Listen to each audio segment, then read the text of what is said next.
Okay, I think we can start.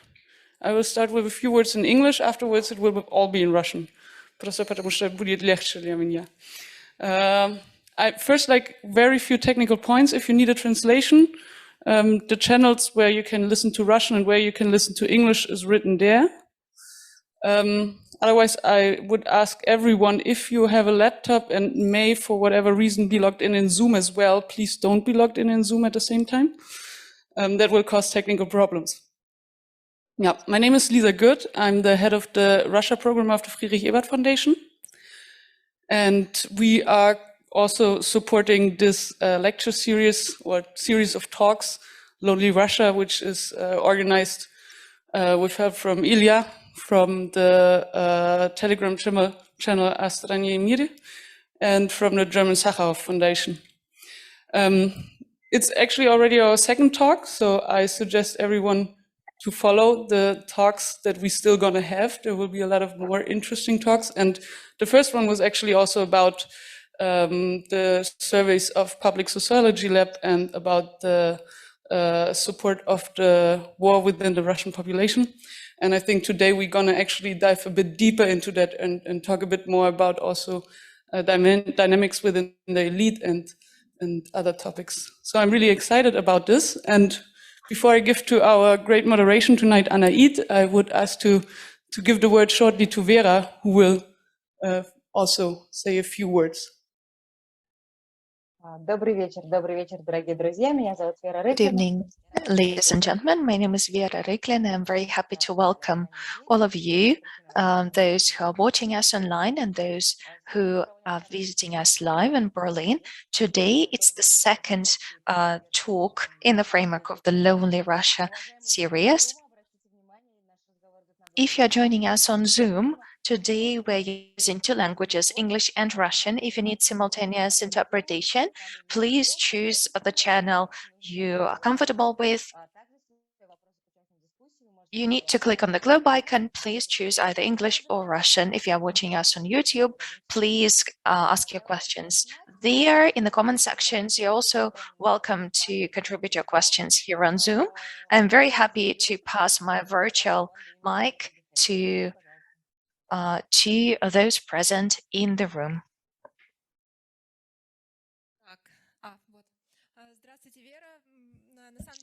Hello, Vera. Thank you very much for returning the mic to us. Welcome to our conversation today. We are very happy to welcome you here.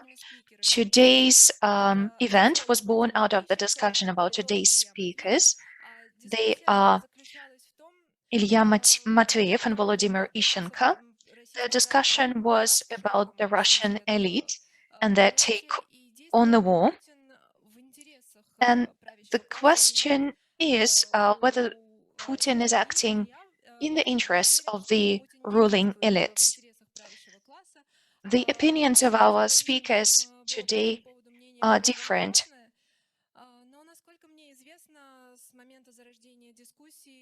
As far as I know, since the moment this discussion emerged, both Volodymyr and Ilya have new ideas on the matter, and today we'll be happy to develop this conversation. More experts are going to join us today. They are Oleg Zhuravlev and Alyona Yepifanova. Alyona Yepifanova, a research fellow at the German Council on Foreign Relations, and Oleg Zhuravlev from the Bremen University. The invasion of Ukraine was the most significant event in Russian domestic politics since the collapse of the Soviet Union.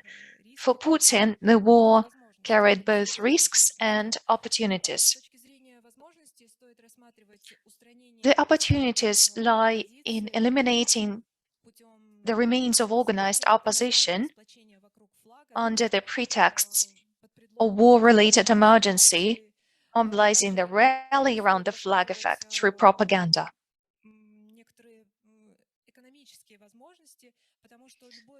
Of course, economic opportunities have to be taken into account, as the elimination of foreign competition in the domestic market could be seen as an advantage.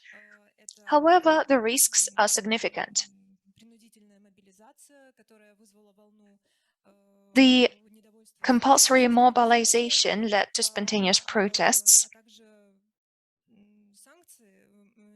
and sanctions, of course, are to be mentioned.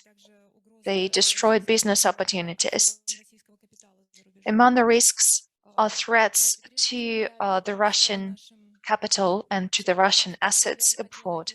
Before I pass the mic to our speakers today, I want to introduce them.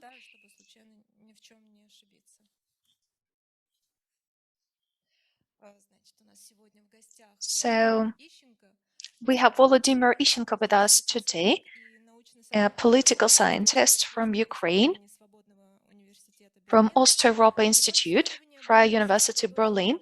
His research was focused on protests, social movement, revolutions, radicalization, right and left politics, and civil society. We also have Ilya Matveyev with us today, politologist, member of the Public Sociology Laboratory. Ilya is interested in the Russian politics and political economy, the relationship between the government and the business, inequality, and ideological conflicts. Alena Epifanova, a political scientist, a research fellow at the German Council on Foreign Relations, Berlin. Alena studied political science at the Freie University in Berlin and the Altai State University in Russia in 2015. She received Bundestag's scholarship, IPS, and she is a graduate of the Frederick Naumann Foundation. Oleg Zhuravyov, a member of Public Sociology Laboratory. His research interest is the sociology of public movements, Marxism, pragmatic sociology, and event sociology.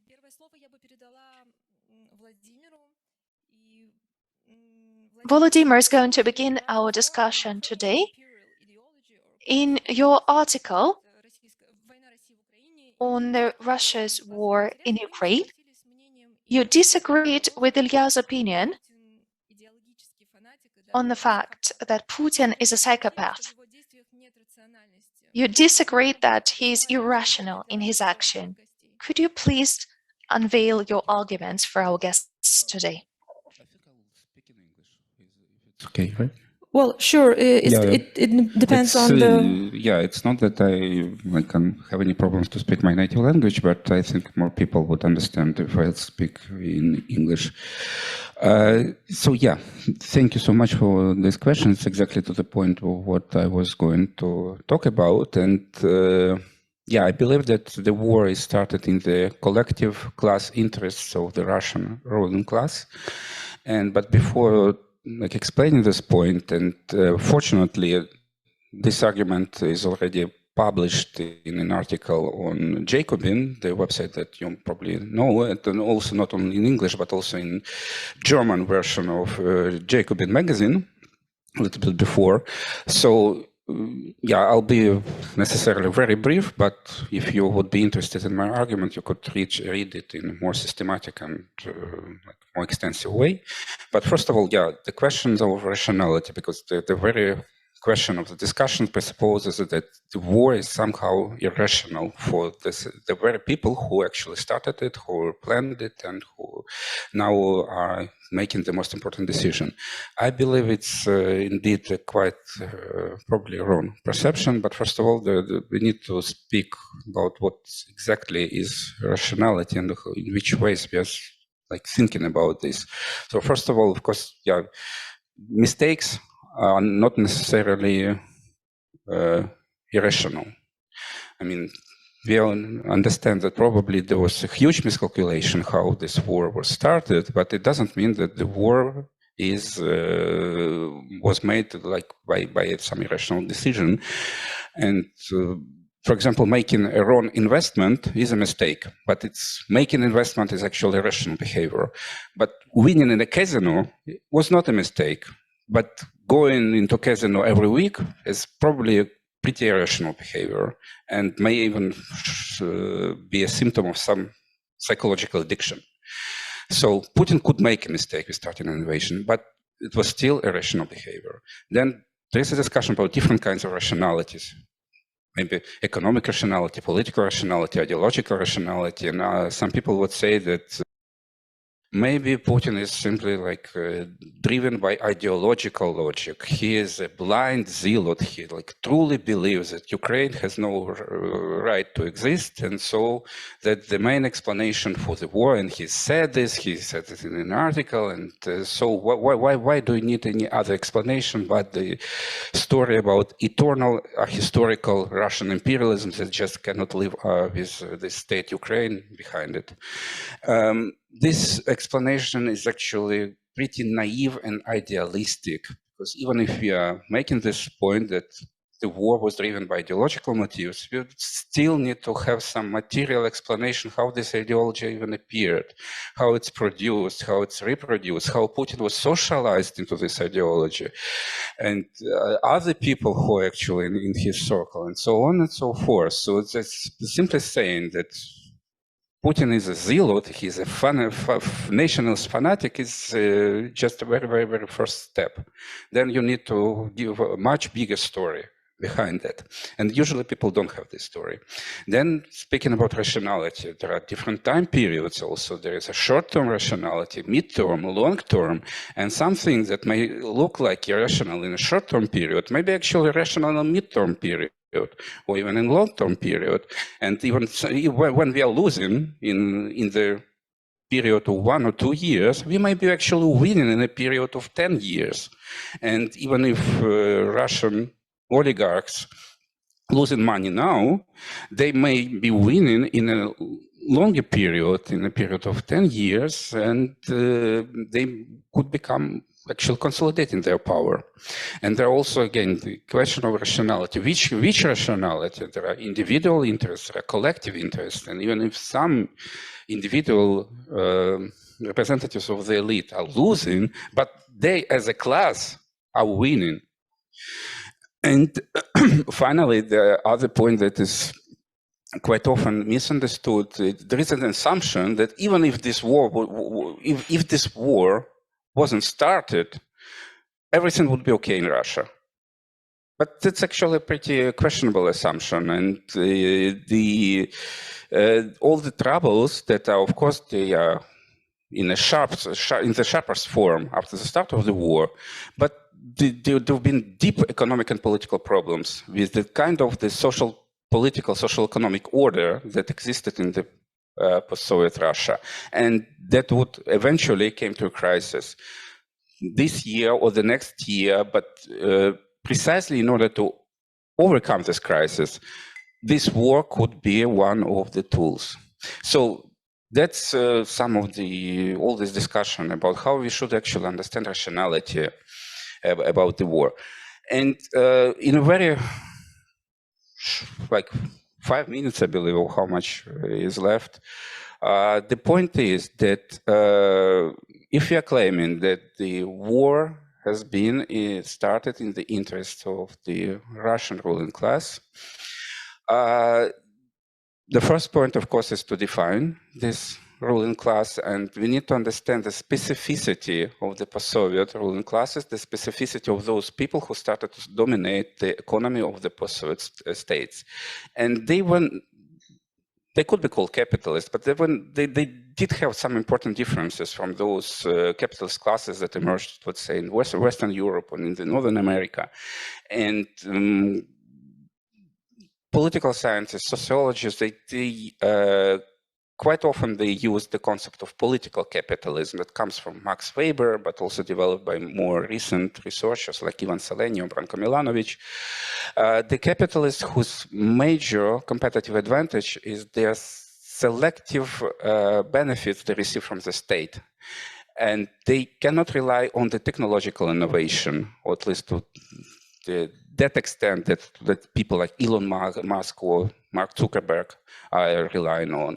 Or on the other side, they cannot rely on the exploitation of extremely cheap labor that many capitalists in the third world are relying on. But their competitive advantage is actually the selective benefits from the state. And if they are this type of capitalists, now we could understand why Putin is talking so much about sovereignty, because if your major advantage is the state, you are fundamentally interested in marking this territory where nobody but your fraction of the capitalist class have a monopoly control.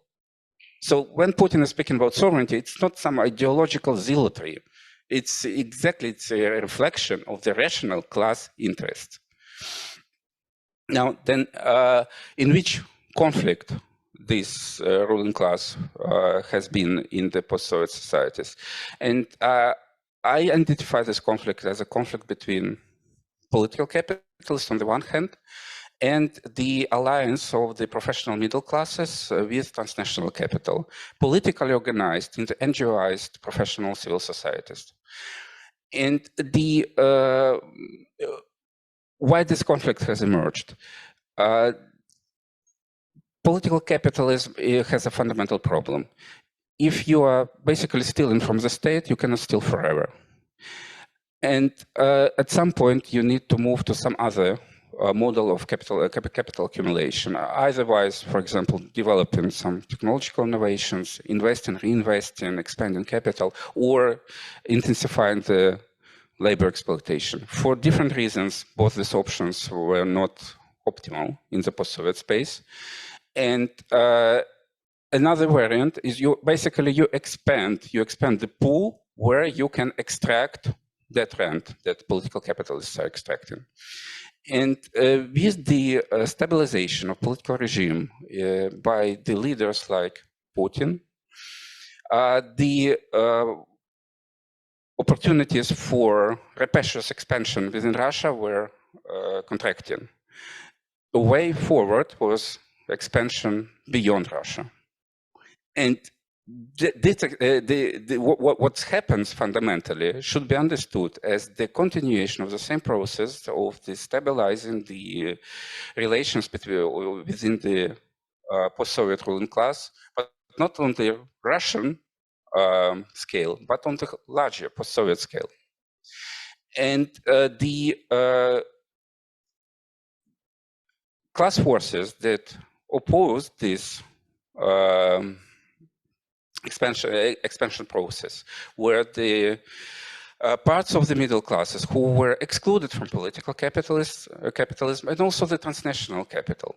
And we need to recall that the so-called anti-corruption agenda, precisely the agenda of eliminating the selective benefits for specific parts of the ruling class, was one of the most crucial agendas of all the Western-led integrationist projects. European Union, even NATO has a very important part which devoted to the fighting corruption. But anti-corruption is fundamentally against the interests of the political capitalists. So this is the fundamental structural class conflict that lies behind pretty much quite a big part of the post-Soviet politics, not only within Russia, but we also need to understand this conflict is cutting across the whole post-Soviet space. And why, going back to the wrong assumption that everything would be okay if the war would not be started, and why it is wrong.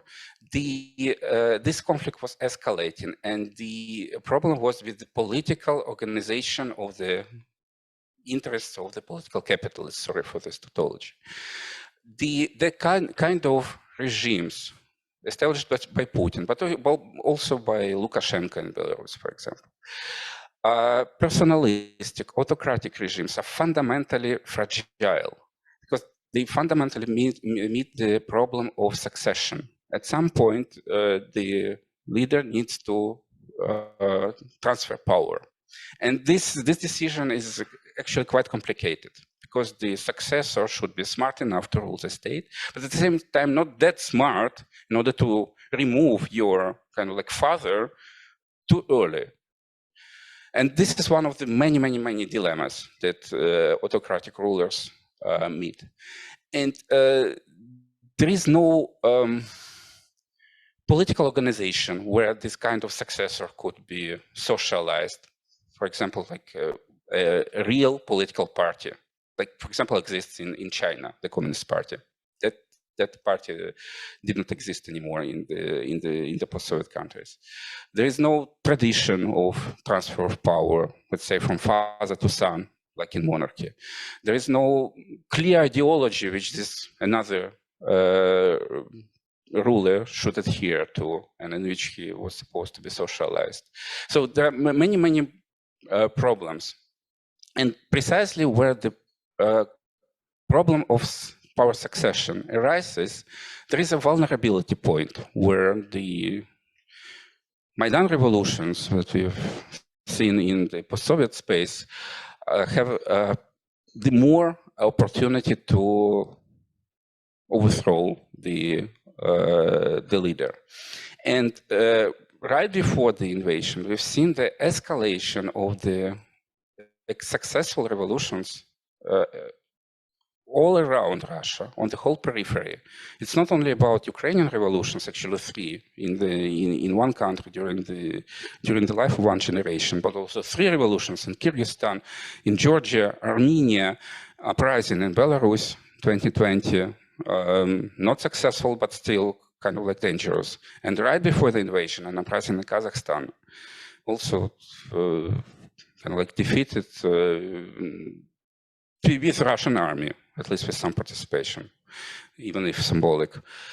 So that kind of political regimes that were established and that were organizing the class interests of Soviet political capitalists, they were coming to a crisis. And it's not exactly that this kind of revolutions created an existential threat to the ruling class as a whole. They would simply swap in one fraction of the class for another fraction of the same class. However, because of their counter-hegemonic deficiency, they were weakening the state. Instead of building stronger state institutions, they were weakening them, and they creating the point where the transnational capital could interfere more.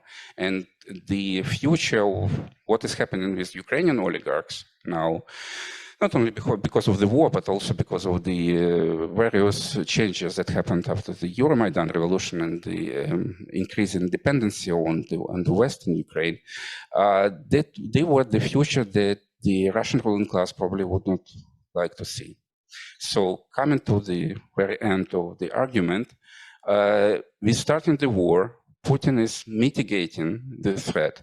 He is getting the opportunities to not only to attempt to restructure the world order with all this multipolarity thing, but also he is consolidating he's elevating the political organization of the Russian ruling class on a higher level.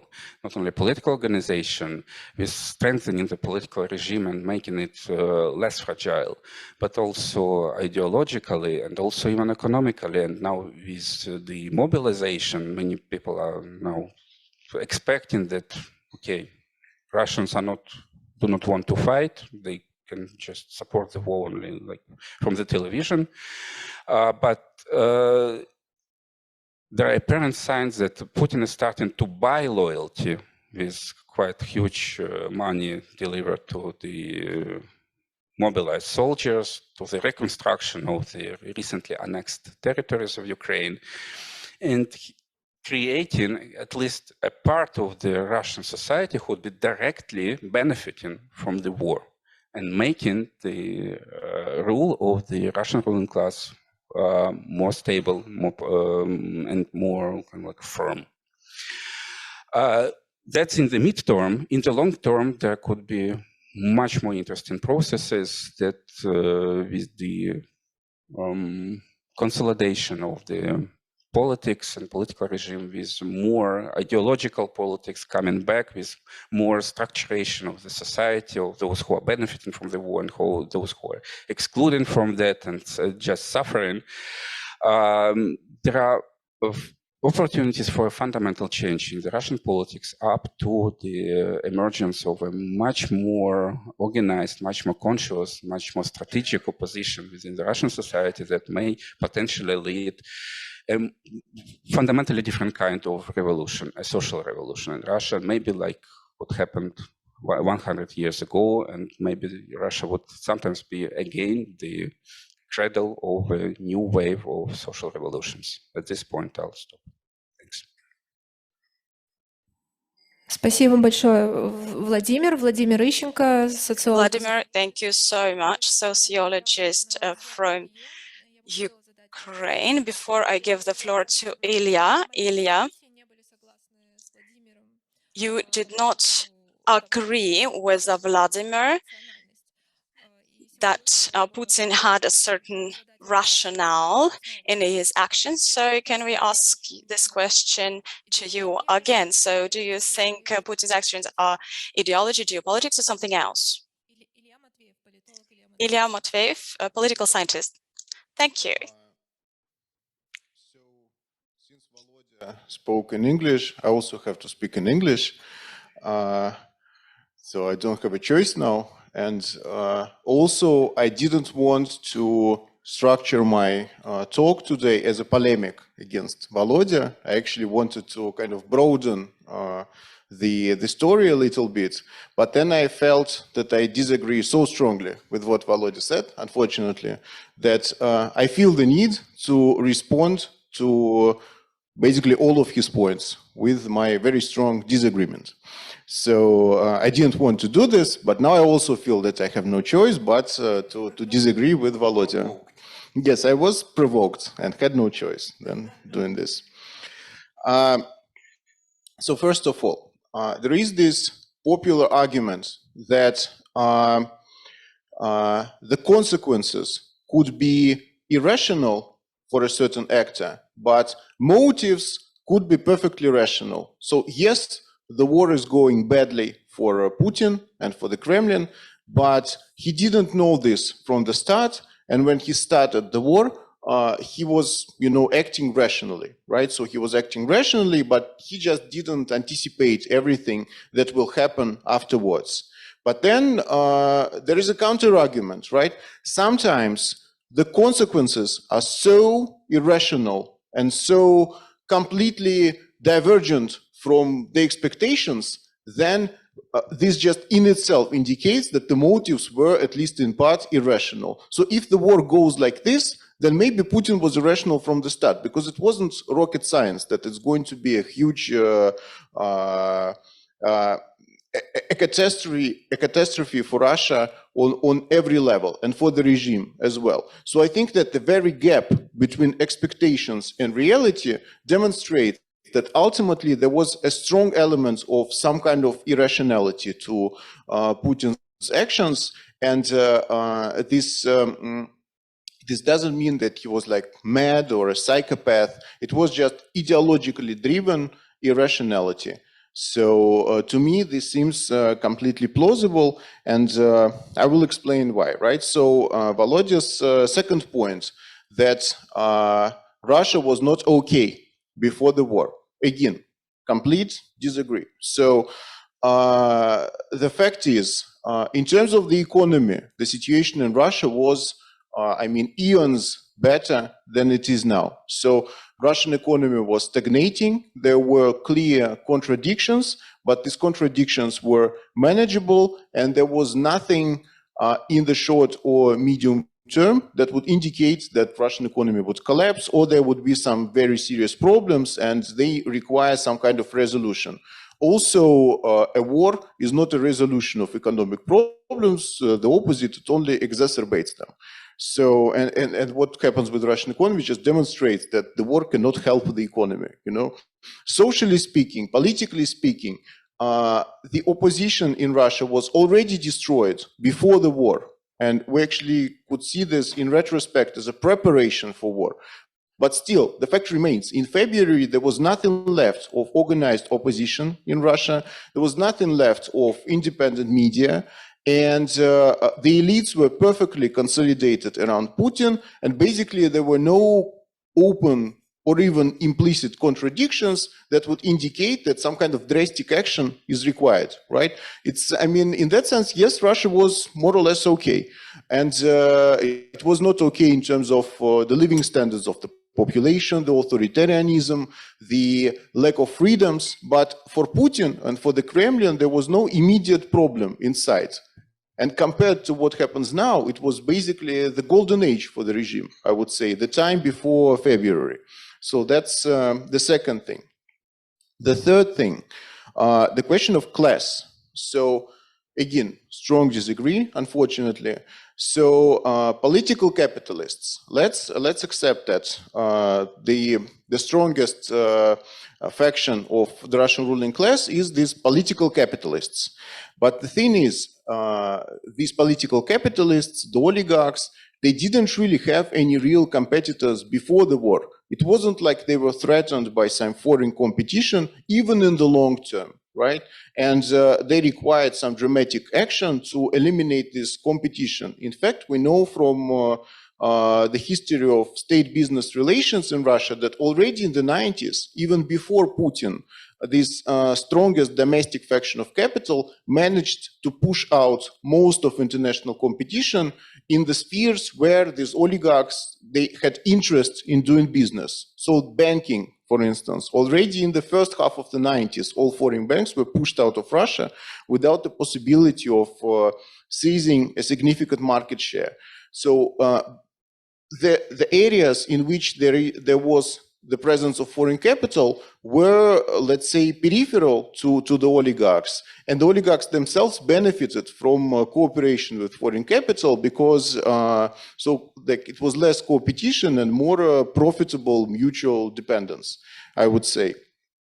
And the final thing, so Volodya mentioned it as well, that yes, political capitalists, they prey on the state. But then the question is, where do the rents come from that they appropriate? So political capitalists, they take the money from the state, they steal essentially, they appropriate this money, but then where does the money come from? So the war destroys export markets for Russian resources, and this happens in the starkest way possible when Russia earns tens of billions of euros from exporting gas to Europe and to Germany, and now this is 100% impossible. So this whole export market is completely lost. In that sense, the size of the pie that could be divided between political capitalists is much smaller than it was before. It will be getting smaller. And yes, you could say that some international competition in the domestic market was eliminated, right? Because now Russian capital has no competitors inside the country. It's true. And I would concede that to some extent, this could be beneficial to some of these people, that there is no longer international competition at all. All those foreign companies left Russia. But Russian domestic market is not that interesting. It's small. It's, it's going to get smaller because of the crisis. And possibilities for integration into the global economy, they are much bigger than just, preying on Russian consumers. So Russian people cannot finance all those oligarchs. They need other export markets as well. They cannot just be parasites in one country. They need to be parasites everywhere. So, and this particular route was foreclosed for Russian capital. And in that sense,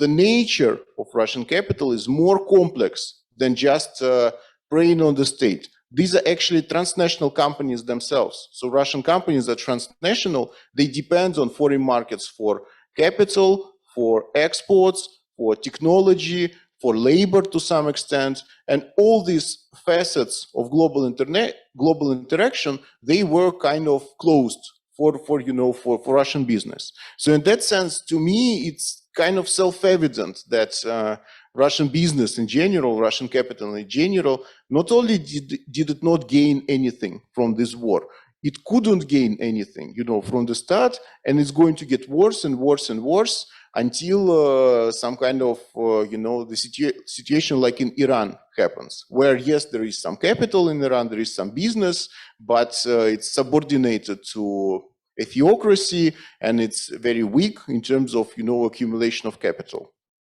And the Iranian authorities said many times, so if we thought about the economy, then we wouldn't start this revolution in Iran, you know? So basically something like that happens when Putin started the war. If he thought about the economy, he wouldn't start this war. So the final thing, succession. So let's eliminate the business elites. Let's take them out of this equation. Let's focus on the political situation. And I can agree with Volodya that succession is the biggest problem for personalist autocracies like what we have in Russia. So it is the biggest problem for autocratic regimes. But the thing is, on this count as well, so when we had this discussion previously, I conceded that maybe there was something there. But now I think, no, I think Volodya is wrong on this count as well. So unfortunately, because let's imagine the situation before the war. So the path to succession was quite clear. And there's not going to be any kind of succession in the next 10 years or so. So Putin was going to stay in power until at least 2030. So at least until he's very old, maybe even after 2030. So for at least like 10 years. And legally, he opened the road to staying in power for 10 years with these constitutional amendments. And it's not like he had any real domestic opposition to that. Yes, he had Navalny, he had opposition movement, but it was crushed before the war, like I said, right? So he also had other options. He could nominate some other person if he wanted, because Putin always said, yes, I have the option of becoming president again in 2024, but I never said that I settled on this option. You know, you should just guess what my intentions are. So maybe I will nominate some other guy. Maybe I will go to the elections myself. You know, it's an open question. And it's true. He could choose between, you know, different people.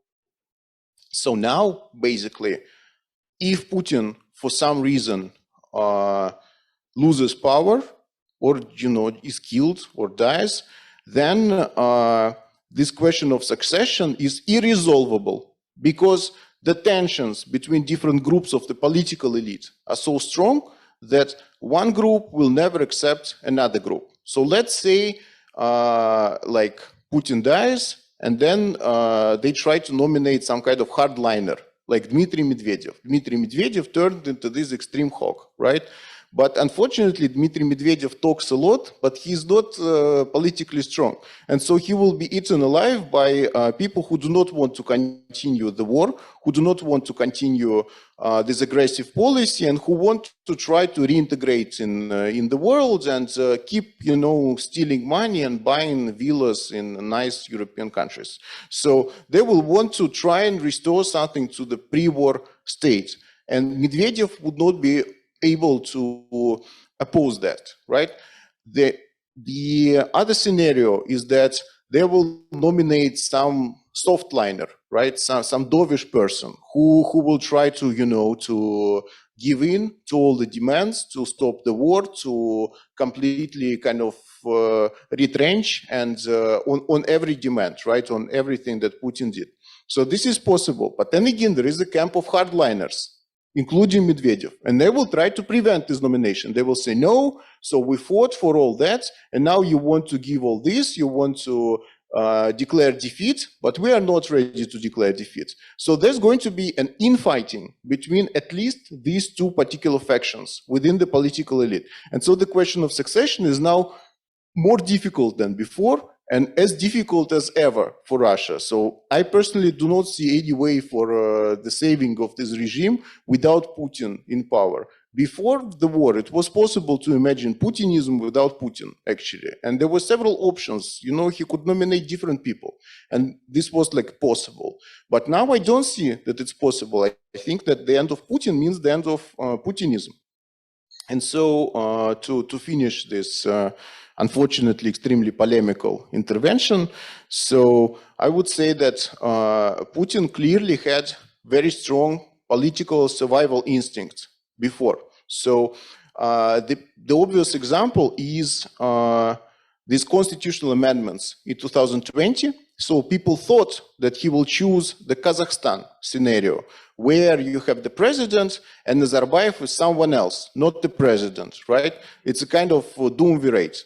And a lot of people thought that it could be, a sensible scenario for Putin.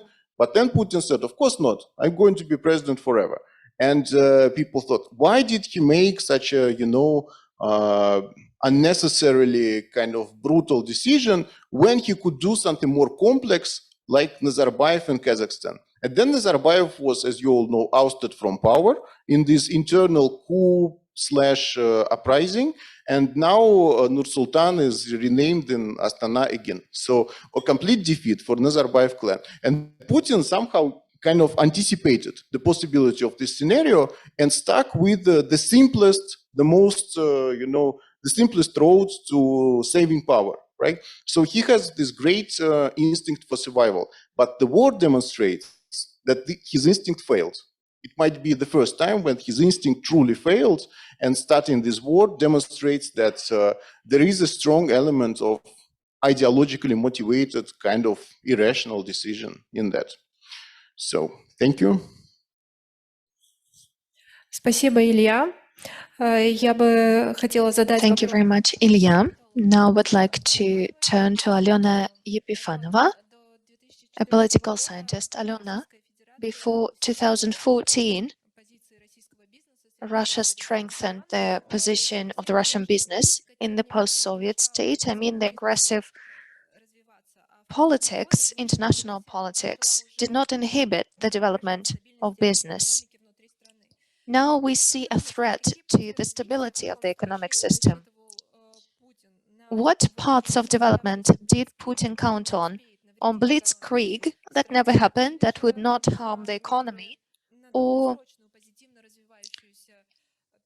a long-term perspective, a long-term development in the country's economy?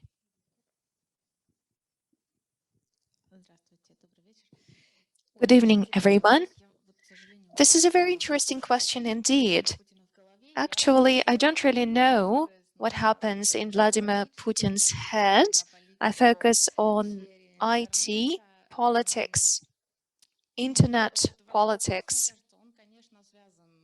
And I think your question is definitely connected to the model of the development of the Russian economy. Under Vladimir Putin, it started on a very curious journey, taking into account extremely high prices for oil and gas. And a lot of people in Russia believed that actually these years were because of Vladimir Putin, not because of the resource economy.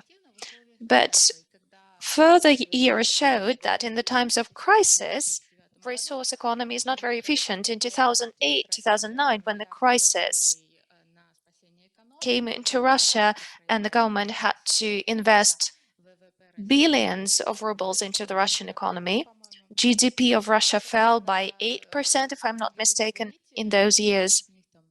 A lot of peoples in the elites, including Dmitry Medvedev, who then was seen as the person to hope for by the West. These years led to the understanding that the model had to change. The stake was made on IT, innovations, new technologies. And indeed, looking back, we see that there were a lot of innovative national programs launched in those years. A lot of research and development projects were launched on the state level, including Skolkovo, which you may have heard about. So there was this idea of creating the Russian Silicon Valley. It became strong in those years precisely. But also, it became clear that leaving resource economy would mean diversifying the Russian economy, which may be a danger for the regime. When Vladimir Putin returned to power in 2012, at first, in his rhetoric, he said that the economy had to be smart, not based on resources, but very soon he seized the politics of modernization after the Arab Spring, after seeing the middle class rallying on the streets of Moscow. and other cities in Russia. He realized that diversifying economy would mean diversifying the capital too, and it could lead to the rise of non-controllable economic agents and their entrance to the political sphere. And the projects that were launched become frozen. Putin returns to the idea of sovereignty, which we're going to discuss today, I think. The ruling class is closed on itself. No reforms had been launched yet, but the agenda changed very clearly. The new track meant the less the dependence of the Russian economy on international technologies, the fewer tech and IT projects that are not controlled by the state, the better. The clearer the political structure, the clearer the economical structure of the state. The years to come, including 2014, were the decisive ones. I would say that the political debates began in 2004 after the Orange Revolution in Ukraine. So the concepts we are discussing today appeared back then, including sovereignty, for example.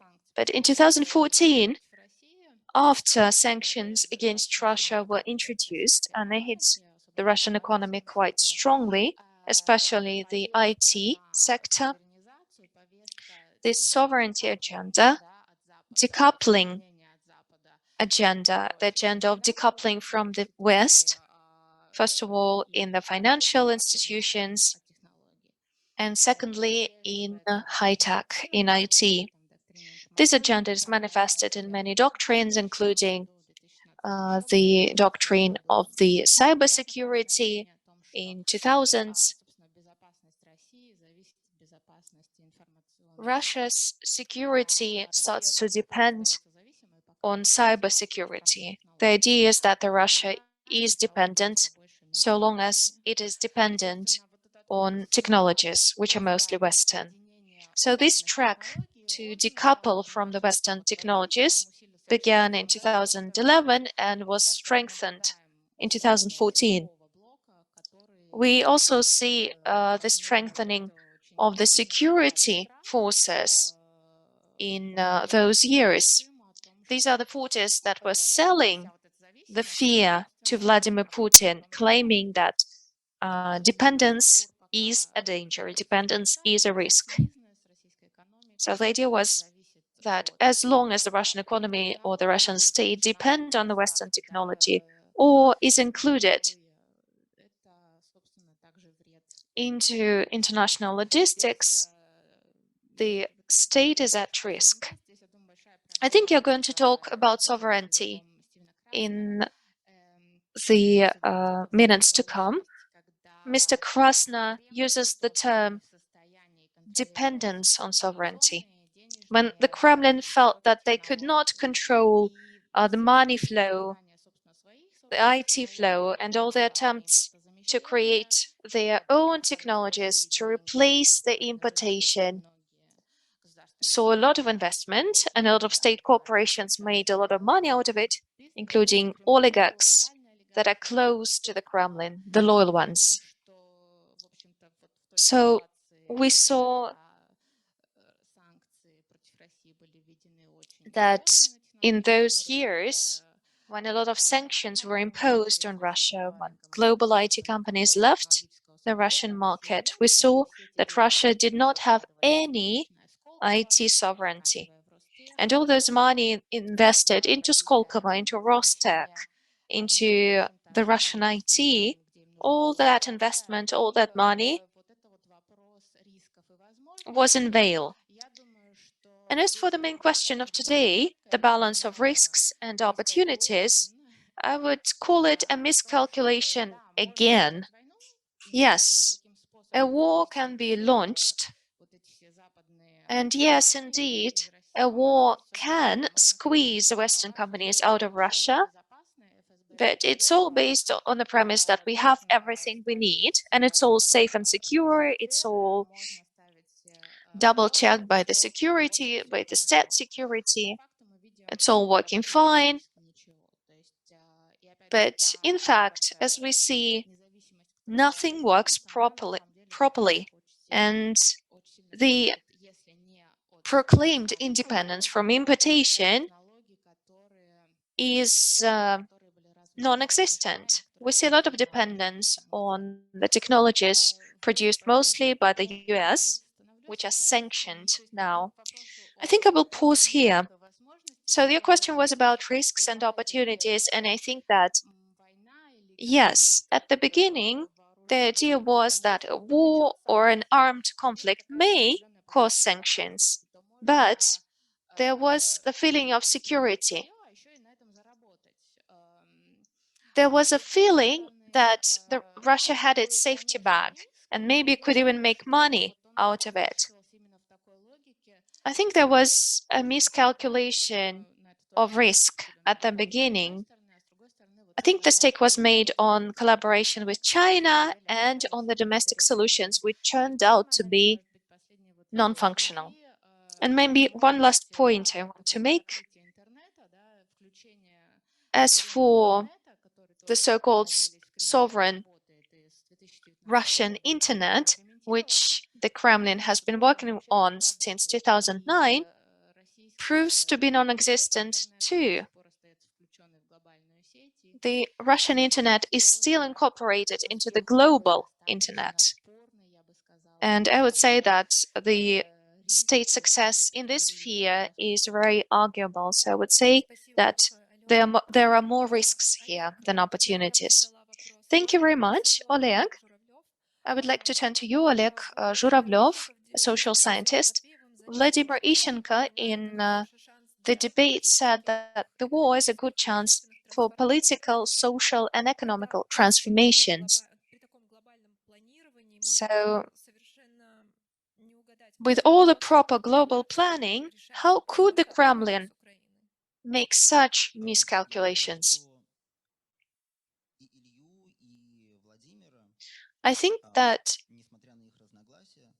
although Ilya and Vladimir disagree with each other, they are united by the fact that this decision, which was made by the sovereign elite. Volodymyr said and emphasized that even Putin acts in the interest of large business, he does not take into account the short-term interest.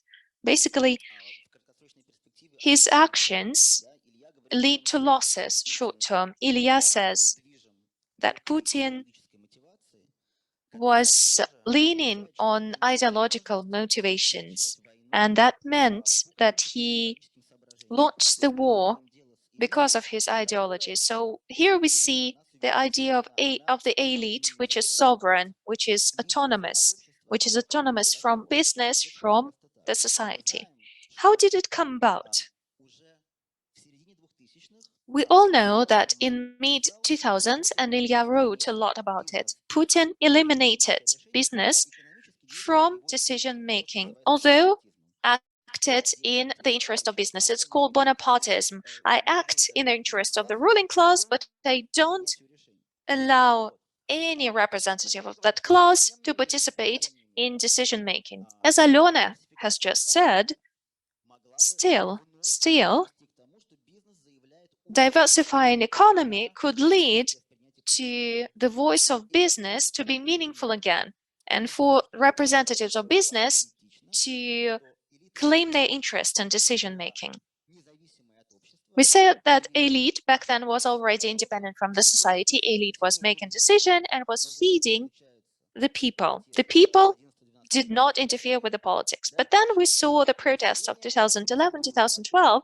We saw with our own eyes that a big part of the Russian society wanted to engage in politics, and that means that we need to work on our sovereignty again, to become independent from the society yet again. from the society and business. This power is embodied in how Putin understands sovereignty and how he speaks about it. I will quote him. And he protects this sovereignty in the war. Quote, do the Ukrainians understand that their country is just a colony?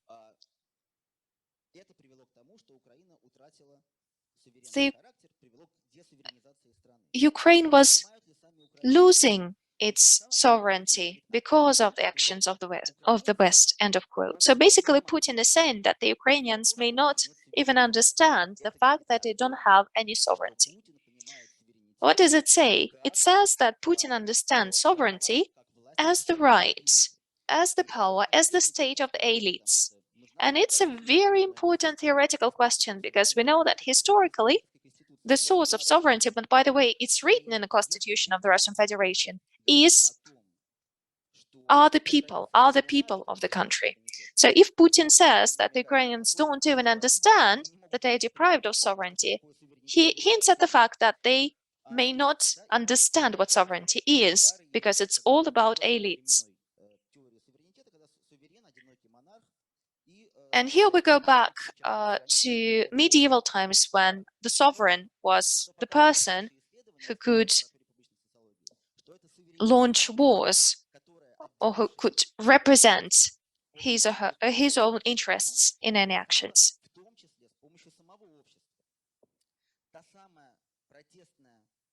That those protests and rallies that emerged in 2011, 2012, the movement for transparent elections was very curious. Our polls, our surveys suggest that people who went out into the streets back then were not opposed to the current regime, to the current authorities. They stated that they were different from the power. So it's not like they're opposed to the power.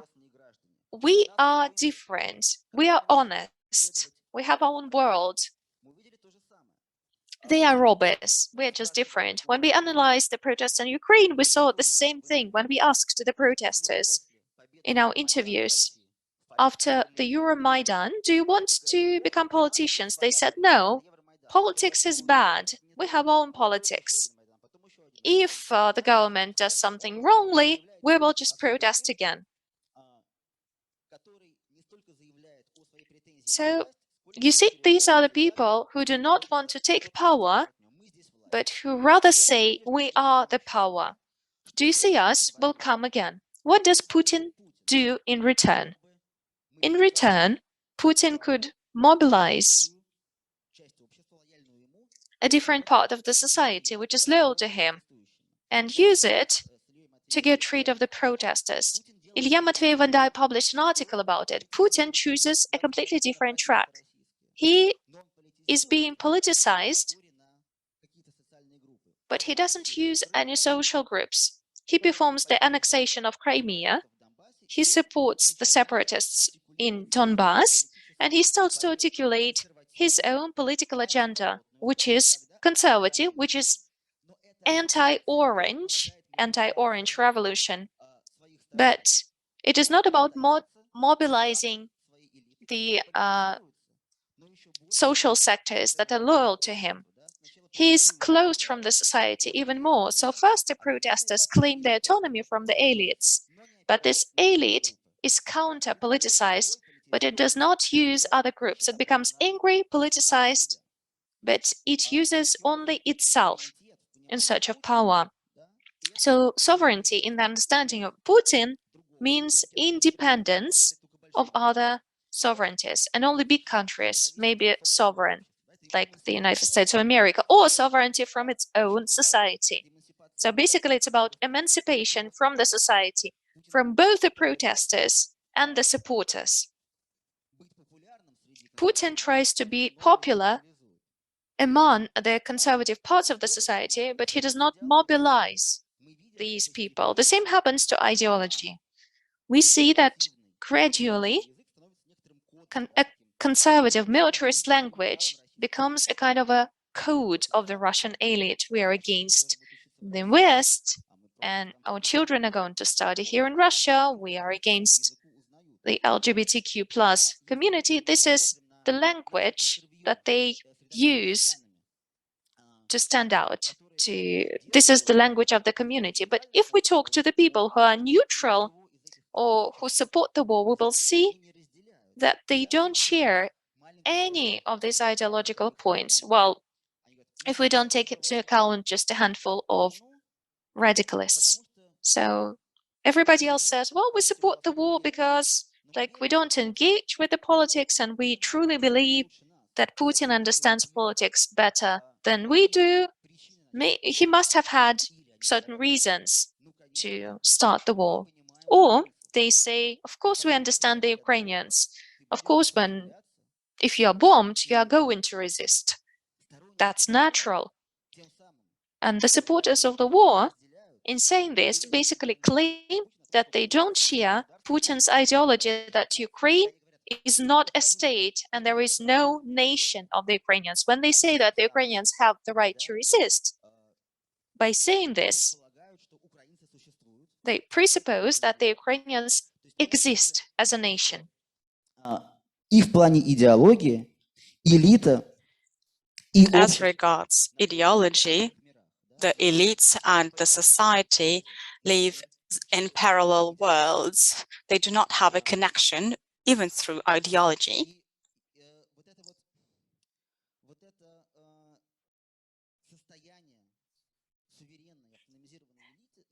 The state of this sovereign elite has its own rhetoric.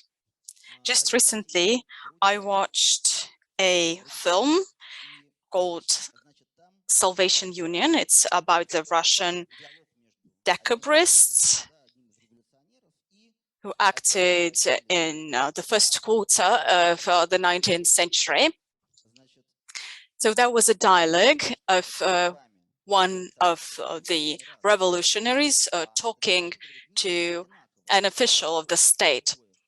The official says, you know what, we are the same because we have the same goals, but your methods are criminal.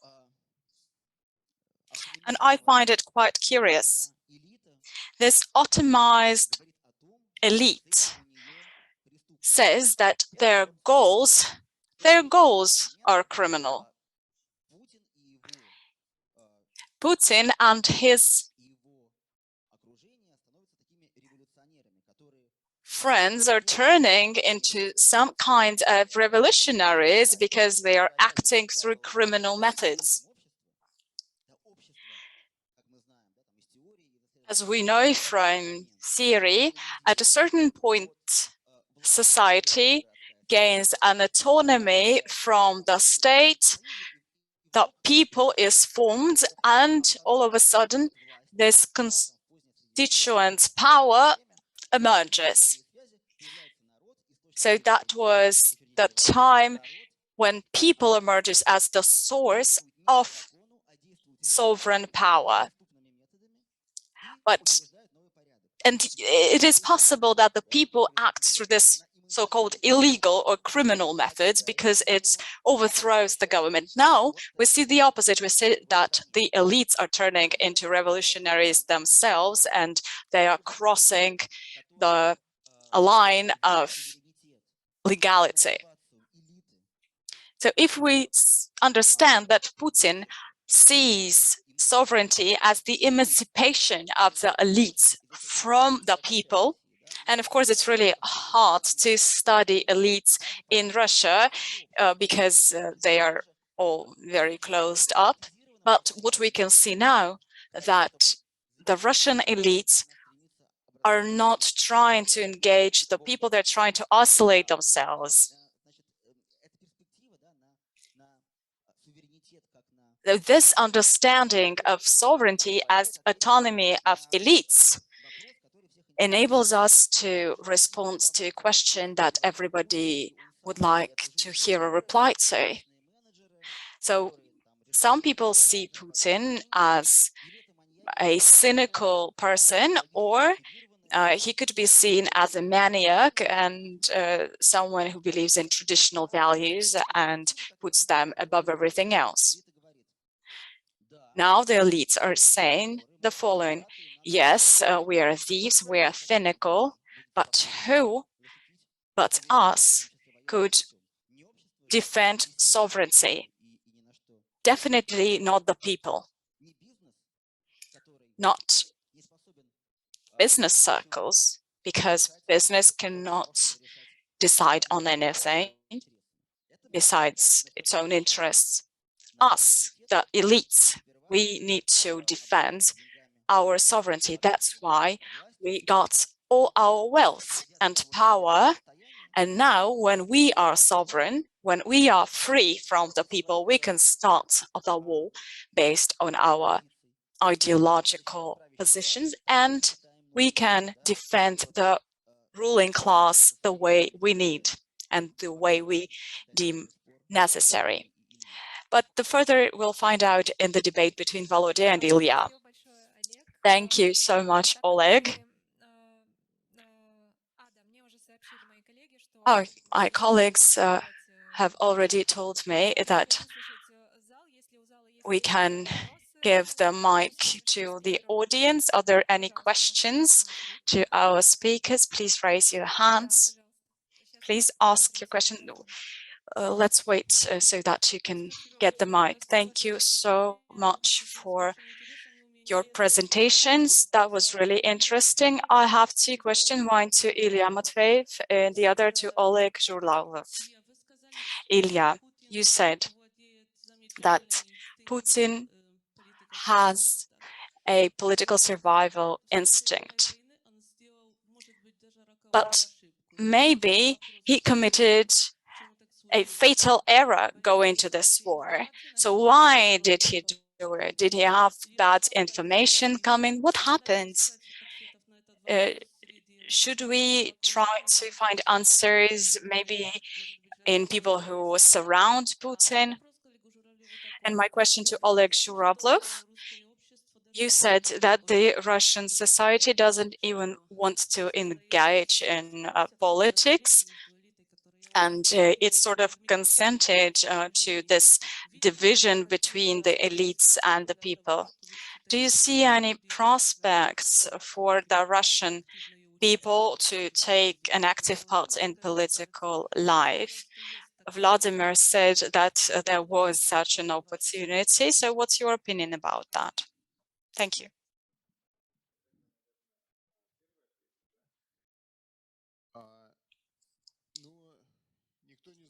Well, no one knows the answer to this question, but I'm thinking about this.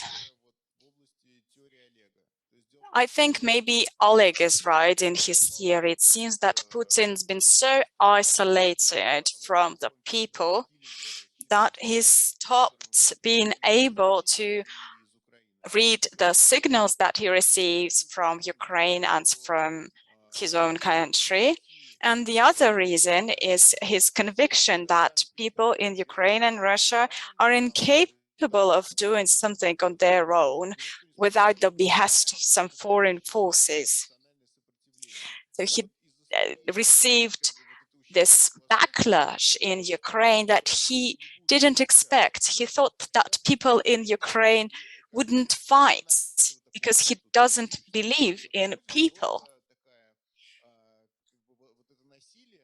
So he thought that violence is the only method and it's the only effective method. And I think this is something that created a distorted understanding that he had of the situation in Ukraine. Perry Anderson, a very well-known Marxist theoretician, in 2015, he wrote an article about the war in 2014. And there he said that the Kremlin and Putin sort of missed all post-colonial movements, as if they haven't seen them. They couldn't realize that these movements could be very strong. the Russian elites live in a kind of world where people is always passive. I think this deficient philosophy is to blame.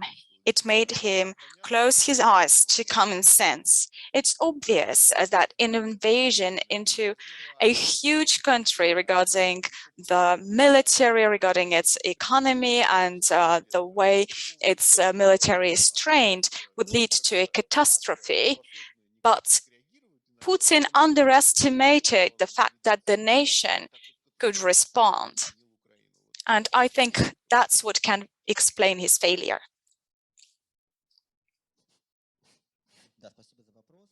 Thank you so much for the question. Definitely, my thesis is that the people did not only consent to the separation of elites, but it also got very depoliticized.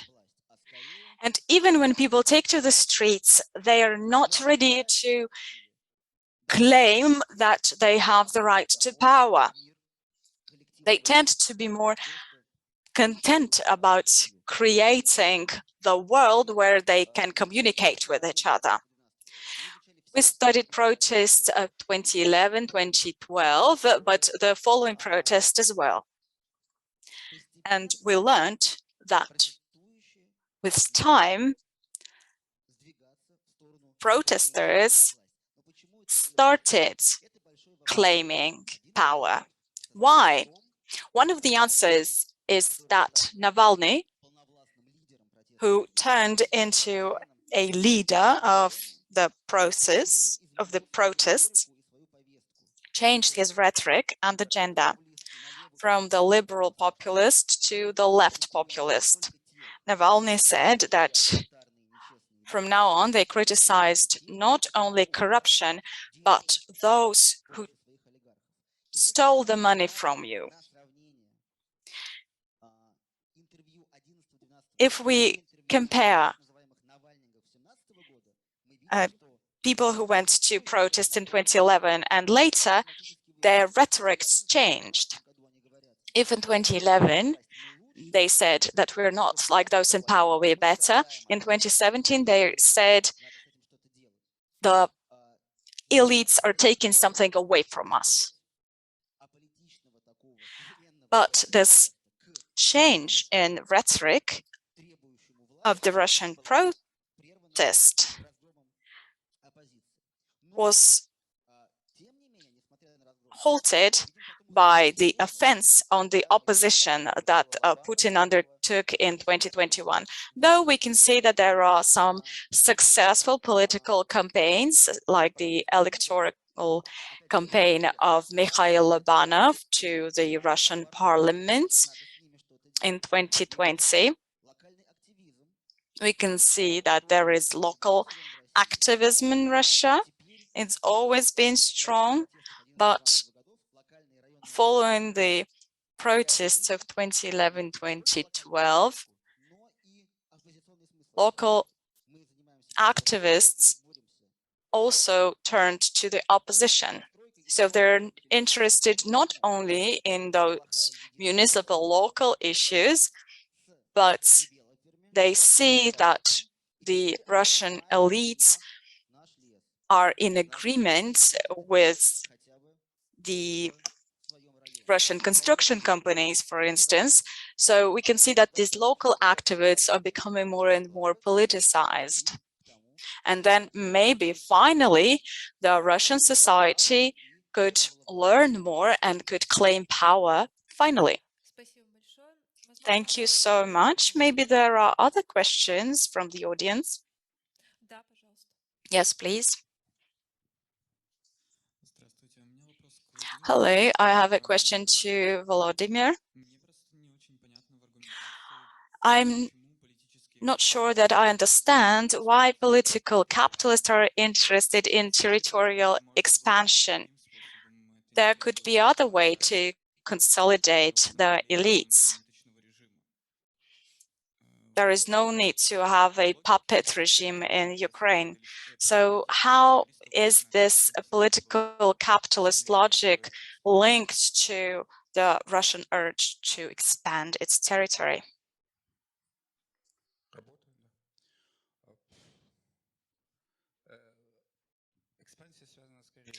The expansion could be explained by the key contradictions of political capitalism, because one has to expand the resources that they can borrow it from. You could steal something from your competitors, or you could steal something from the budget. But when that is evened out, the rent decreases. So either the elites have to take their approach, they have to find new sources of rent, and the former USSR countries are those where this rent could be extracted from. That's why Putin is more interested in the so-called New Russia, the east of Ukraine, because it's more industrialized. And the Western Ukraine doesn't interest him so much. Of course, there could be other ideological explanations, but I think that there is also economic rationality.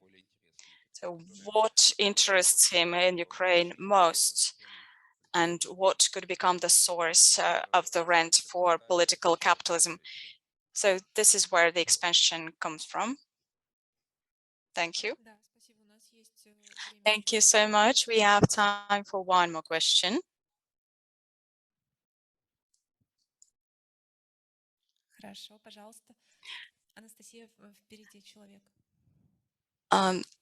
Anastasia, can you see a person from the audience? Thank you very much for those insights.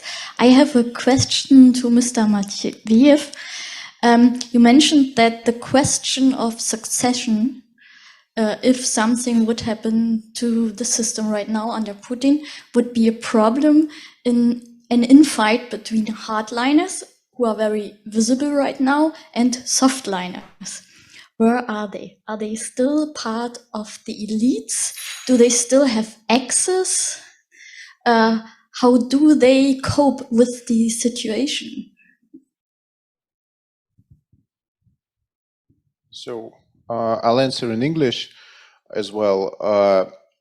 Again, we don't really know what's going on in the elite. So it can only be speculation with some, evidence, with some justification. But my sense is that most of the elite are softliners, actually. They're still completely disoriented by what's happening. They couldn't imagine half a year ago that it will come to this, to mobilization, to complete revamping of everything that exists in the country. So I think that hardliners are visible, yes, but softliners, even during this televised National Security Council meeting right before the war, we saw some hesitation in these people. Yeah, they were all, but not only they were trembling visibly, but they were also like trying to convey to Putin that, like, maybe there are some diplomatic avenues left. Maybe there are, these negotiations, they might bear some fruit at some point. Maybe we shouldn't need. So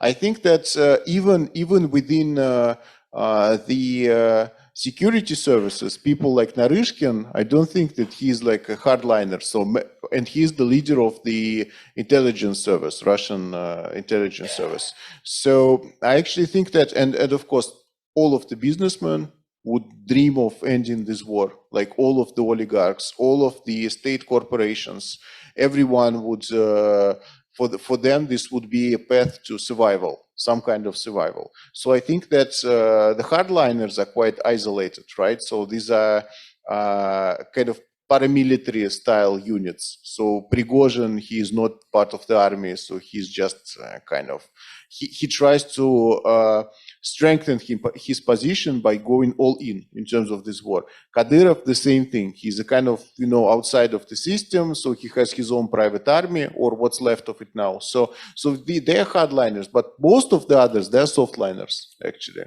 So I would say that, and then they will be immediately visible. If Putin dies at the moment, immediately we will see all the softliners, and they will say, of course, now we finally can say that we didn't want this war, from the start. So I think there will be like a stream of admissions like that. I suspect that, yeah. Спасибо, Илья. Владимир, возможно, у вас Ilya, есть... thank you so much. Vladimir, maybe you also have a comment on that as regards Ilya's criticism. Somebody told me that maybe you wanted to respond to him. На что? What should I answer? Sorry, I didn't really get your question. Maybe you want to answer Ilya's criticism? I mean, maybe you would like to say something to his opinion. Well, we'll turn just into polemics, kind of, into an argument. How much time do we have left? We have some time left, around 5-10 minutes. Got you. I'd love to comment on the other argument that have just unveiled itself about the isolation of the elites from the society, and that the decision about the war was taken in complete isolation from the world, what is happening in the world now. I think when you're saying this, you're missing something. You're missing the change that is happening in the political regime. I mean, the relationship between the government and the society. And I think you're missing the current return of the influence of the Russian society and how they influence the dynamics of the war. And I'm talking about the part of the society that you may not be sympathetic about. Ilya said that Putin had an idea that the war would go extremely well because Ukraine won't resist, because their people cannot resist. They are not a subject, a political subject. But I want to draw attention to the fact that now, when the war went differently from what he imagined, now he counts on the Russians to feel that this is not Putin's war. This is the war for Russia. At least this is how Putin tries to show it. So basically, the Russian state is at risk, supposedly. It's not a war with Ukraine. We are not even fighting NATO. We are fighting the whole West. And it is turning now, through the propaganda of some ideologists, is that we are getting ready for another great patriotic war. So basically, it will be a war for our sovereignty.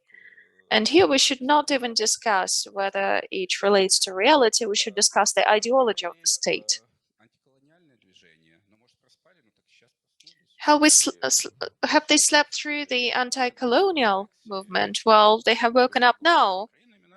Most part of Putin's talk about the annexation of the east of Ukraine is based on decolonialism, that Russia is waging a decolonialist war against the Western imperialists.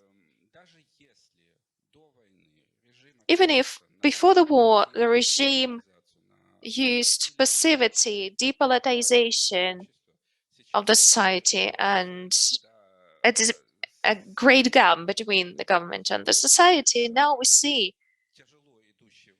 that the imperative of the war that is going really hard push the government to enforce changes. And these changes influence the war itself. Some of the moves that can be analyzed as irrational ones, including probably yesterday's shelling of the Ukrainian infrastructure all around the territory of Ukraine. It hardly makes any sense from the strategic point of view, but instead it makes a lot of sense as a kind of an inspiration for the Russian society, which is now tired of shameful defeats, the Crimean Bridge, Kherson, Kharkiv, and the Russian society is looking for a great answer. So this is that great, that massive answer. And this shows that actually the society does influence Putin, who you think is completely isolated. So we must see that the war is changing the Russian politics, and the war is changing the society itself, making it more radical. Before the invasion, Putin did not have any real social foundation he could use. The war is creating it now.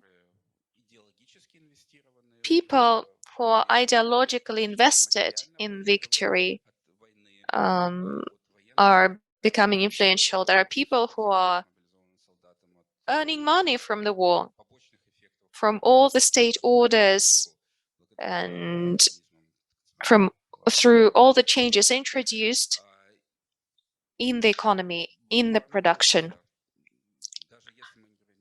So what we see is the emergence of a clear social group, which may not be majority, but still it's a clear social group, which is the foundation of the changing political regime.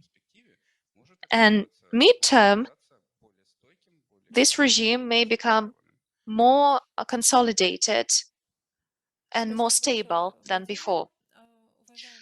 Thank you very much, Vladimir. Dear audience, thank you very much for your questions. They are great, and we will be happy to take another one.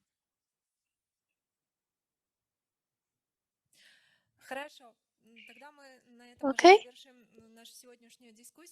Then we will wrap up our discussion here, and we are very happy to invite you to our cocktails reception here at the entrance. Thank you very much for your attendance. Thank you very much for your attention.